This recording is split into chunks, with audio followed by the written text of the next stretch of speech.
What's up, Internet? I shouldn't even ask. Destiny's up. It just came out last night, and here I am playing it. Now, before I get into the whole me talking nonsensically about stuff that isn't remotely related to the game I'm playing, I just have two things I gotta say first off. First of all, this is gonna be a little bit different in terms of format than the last few, because I won't be playing this live. This is all pre-recorded. And before you point fingers, it's not because I don't know how the PS4 records things, but if that were the reason, it's certainly a convenient excuse for me. Secondly, I might sound like shit. Well, more so than normal anyway. That's because I had to sit outside for 4 hours for the midnight launch to this thing. And it was such a lovely summer evening that it decided to snow a foot and a half, so that was fun. It's really weird when it snows here. Because we have these streetlights. Crazy, I know, we have streetlights. But all their light is bright orange. And it will, like, reflect off the snow and reflect it back into the air. And in Canada, when it snows, it's basically really depressing cloud cover for about 9 months. So that reflects the light back down to Earth, which is basically a very long roundabout way of saying that it's brighter than daytime in the summer here, when it's nighttime and snowing. And everything's got this bizarre orange tint. Anyway, midnight launch. I don't normally go to midnight launches. I usually do this once a year as tradition to remind myself never to go to midnight launches because they are terrible, awful, and a waste of time. It started with Skyrim, which was probably the best midnight launch I ever went to, because it was a cold day, and I knew the manager at GameStop, so instead of forcing us to, forcing me anyway, to sit outside with the refuse, they basically just let me come in and help set up shop, and I got some free GameStop employee Skyrim launch swag as well as getting my copy before anyone else. That was pretty cool.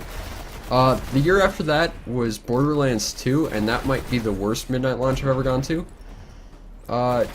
Environmentally wise, it was okay, but there was 8 people, including myself, who waited there since the mall closes at like 8 until midnight.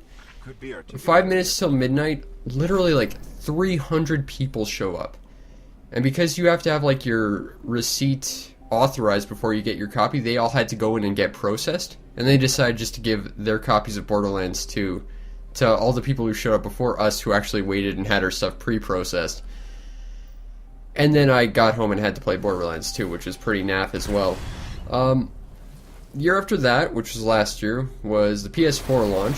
That one was just kind of boring. Like, it was a cold, boring night, but nothing really happened except there were these two 15-year-olds, like, right behind me. Somehow they figured out a way to sneak into the mall just to, like, stay warm or whatever. I shit you not, their father came in from, like, wherever he was back at his house or whatever. Came in, somehow broke into the mall himself, pulled them out by the ears, and created this giant show about how they weren't allowed to cut in line, and how they weren't getting PS4s now or anything. That was awesome. And then after he sends their kids away, he literally just turns to me, he's like, yeah, I'm not gonna let them cut in front of you, buddy, that was cool. I liked that. This year was interesting. Like, it was cold, and it was snowy, and it was shitty, and I've got frostbite, so I can't really deal with any of that. But I was the first person in line, and me being in line is weird because I'm always super uncertain about what I'm doing. Like, even though I know where the line starts, until people start lining up behind me, I'm always worried that I'm in the wrong place. So about half an hour, 40 minutes after I show up and get in line and basically create the line, 8 people or so show up and start a line on the opposite doors, basically creating the line themselves, which was fun. So I basically had to join them, and I was like 9th in line, whatever. At 11:10, the security guy comes out and says, okay, you guys are freezing out here, don't worry, we got this all clear with the security. I'm going to be back in 2 minutes, and then you guys can come in and just huddle in for warmth by the GameStop or whatever. He doesn't show up again until 15 after midnight to open the doors for us, so we're already off on a bad note. But what was cool is, as soon as he opened the door, I got shoved from behind. The person who shoved me was a girl in the group of 8 people who showed up after me. And she literally just told me, it's like, look, you were here before us, you go first. So that was cool. That was cool. Until I walked in and I talked to the GameStop manager, who kind of herded us all into the GameStop, who was talking about how he had to order us depending on, like, what GameStop card we had, because apparently they have this platinum one that lets you skip a line, which is fundamentally horseshit. And I'm not just saying that because I had to sit outside for 4 hours in the snow, which could have killed me with my frostbite and stuff.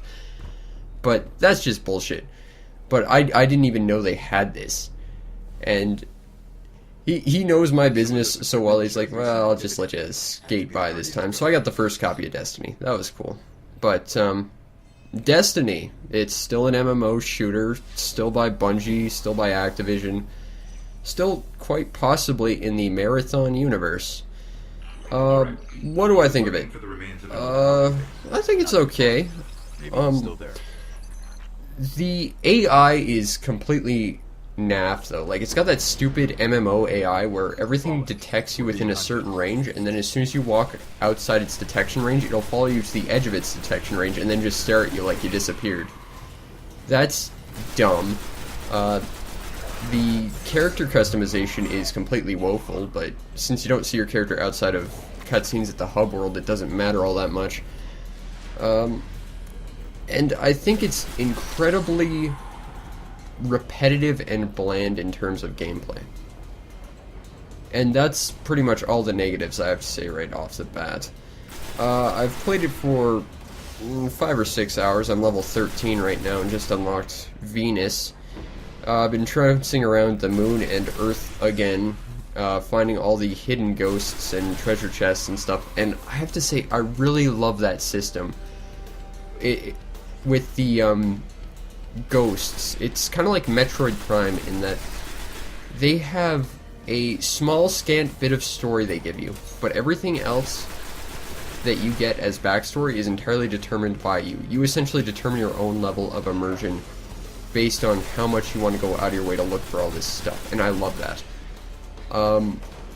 Honestly, I just wish there was more ghosts.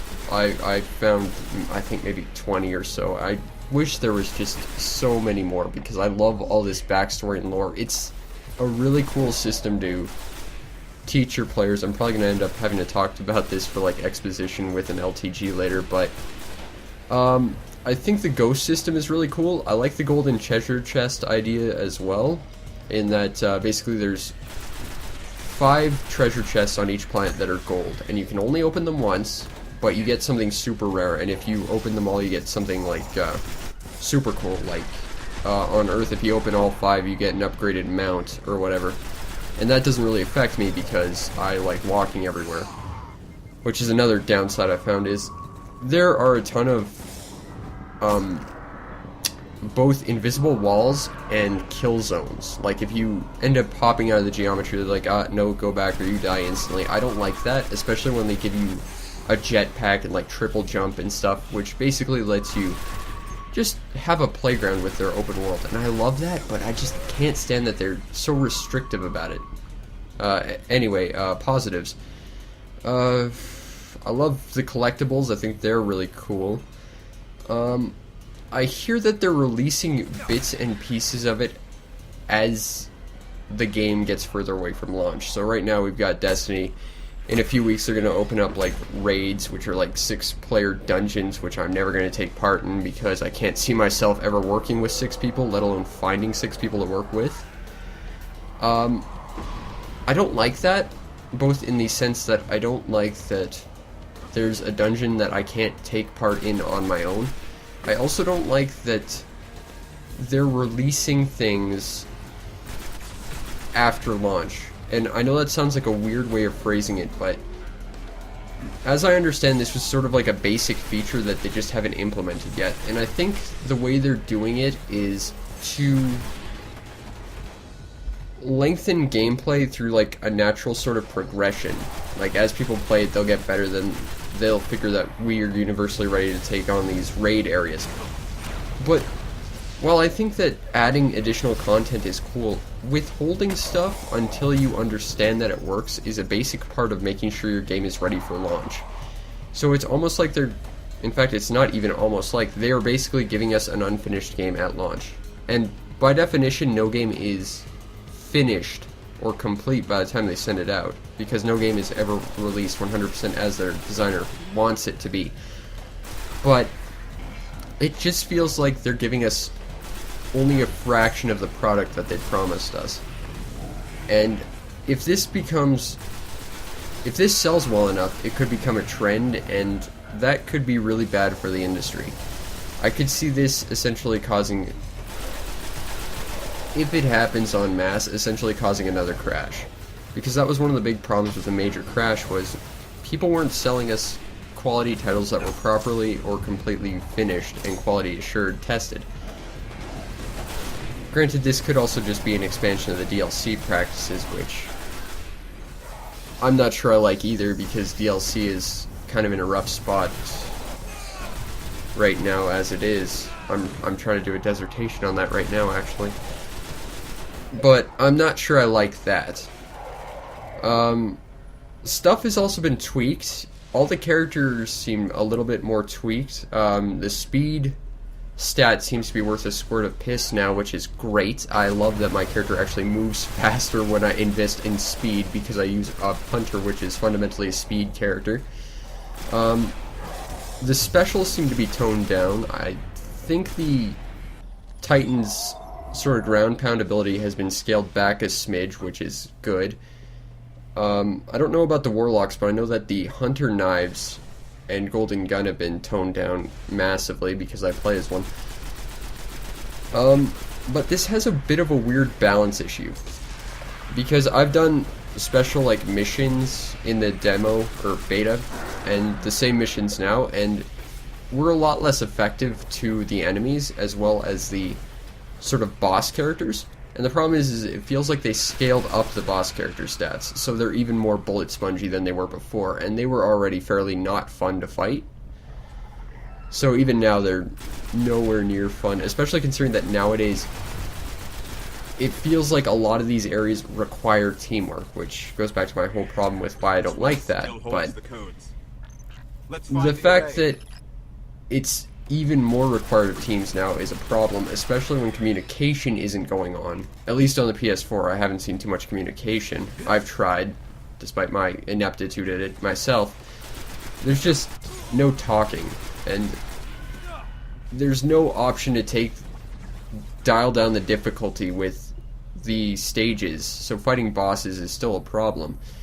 I mean, I just went through a mission on the moon fighting a boss, and I think that took like maybe an hour, because every time I got to a team, we got to the boss and we'd keep wiping, and like no one seemed to figure out that I found a dead spot where you could have one person stand, it would be totally fine. They could basically be a reliable anchor for respawns, and they could just throw themselves at the boss till the boss dies. They just decided to, everyone just hog this one spot, and then suddenly something spawned and like basically tanked the boss to the one safe spot, which, that was fun. That was like an hour-long mission that just ended in failure over and over. And again, this goes back to the AIs. The AIs aren't programmed intelligently. They're programmed to essentially do the basic things of charge an enemy, maybe hide behind cover, shoot, but for the most part, the most amount of strategy they employ is just swarm by number, and none is this more apparent than in the massive boss missions, because one boss can do serious damage, but if you're smart, you can find areas where the boss is kind of inept in attacking, and then they just swarm enemies. As I said, I found a sort of dead zone in one boss's area. In another, I found another one, and at one point, if you stand in one spot, it will spawn this thing that just instant kills you, because I guess they found that standing there intelligently was cheating. So it feels almost like it's not really designed for the intelligent player, but more or less just to run out there and hope you've got a good team and hope for the best that you don't die. And that's not intelligent programming, it's not intelligent design, it's not intelligent strategy, it's unintelligent in general. That's a problem. What else is there?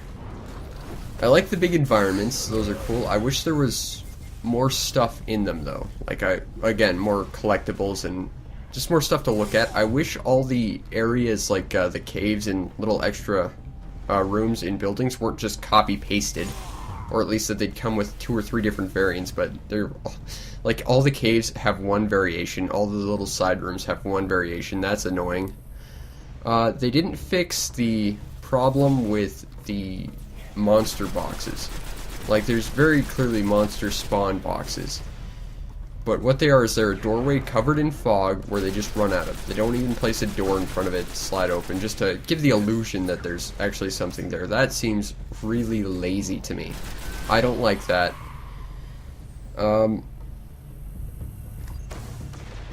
And I know this is a small thing, and I've already talked about character customization, how bad that was, but one of the biggest problems I have with games like this, where you can modify your character's outfit, like with their equipment, and kudos to anyone who does that. I love that equipment changes your characters. Put a goddamn vanity slot on for each piece of equipment. Like, I'm serious, it's such a small thing, but I've been running around Destiny wearing like a helmet made for a level 2 because I like the way it looks. Whereas if I wore even an average helmet for my current level, it would triple my defense. But I can't do that because it looks stupid. So just put on a vanity slot. It's not that hard to do.